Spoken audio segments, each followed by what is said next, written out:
des potentialités.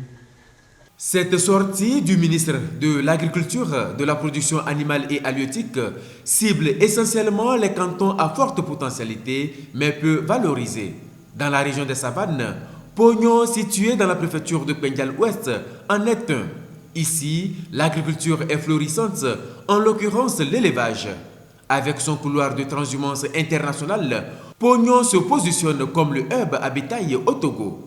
Pour les plus hautes autorités, on ne peut pas être pauvre avec autant de possibilités, d'où la nécessité d'une prise de conscience absolue que grâce à l'agriculture, on peut entreprendre et devenir riche, voire très riche. C'est important de valoriser nos entreprises agricoles, nos entreprises d'élevage, et de ne plus élever comme par le passé, mais la femme ou le jeune homme qui a envie de faire de l'élevage, qu'on l'accompagne pour qu'il fasse l'élevage de manière professionnelle. Que le jeune qui veut faire le champ de riz, qu'il le fasse de manière professionnelle. Chaque canton peut dédier un domaine où on va faire les apps. Comme ça, les jeunes vont avoir de vastes domaines. Et on peut maintenant mettre des jeunes dans un modèle d'entreprise avec des tracteurs pour faire la culture motorisée. Tout ça, ce sont des entreprises sur la base de nos potentialités, de nos atouts. L'autre sujet phare abordé est le programme Yolim. Les échanges ont permis d'édifier les producteurs sur l'opérationnalisation de cette porte-monnaie électronique à taux zéro pensée par le gouvernement dans le contexte de son plan de riposte contre la pandémie du coronavirus afin d'éviter que les populations vulnérables ne rebasculent dans l'extrême pauvreté, surtout en milieu rural. Yolim, il y a des jeunes et des entreprises qui sont venus prendre les informations sur les tontines, enregistrer les gens qui ont les cartes d'électeurs et les numéros de téléphone. Certains ont reçu des messages comme ils sont bénéficiaires de Yolim. Si leur entreprise fournit une attestation d'une banque qui dit qu'elle va la financer à la fin de la campagne pour venir acheter le produit et rembourser le crédit, on va mettre le crédit à la disposition. Ça permet maintenant à l'agriculteur d'aller acheter l'engrais, d'aller acheter la semence. Mais comme dans la filière coton, il faut être organisé. Et ensemble, solidairement, faire la campagne et rembourser par la récolte. Et on va défalquer ça. Donc ce programme a commencé.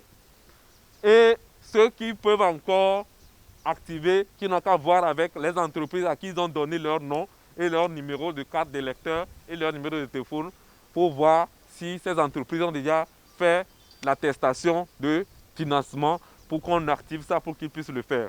Mieux encore, si les jeunes qui veulent entreprendre dans la mécanisation sont organisés, ils peuvent obtenir le tracteur.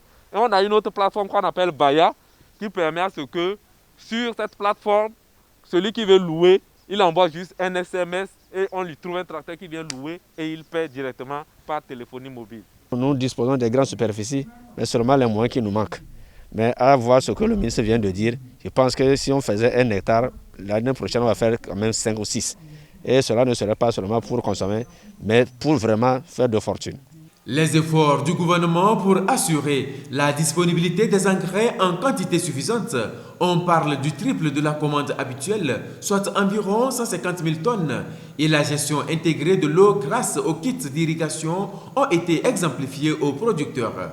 Même exercice à Mandouri dans la préfecture de Pendial. Ici, la production du riz et l'élevage sont les principales activités agricoles.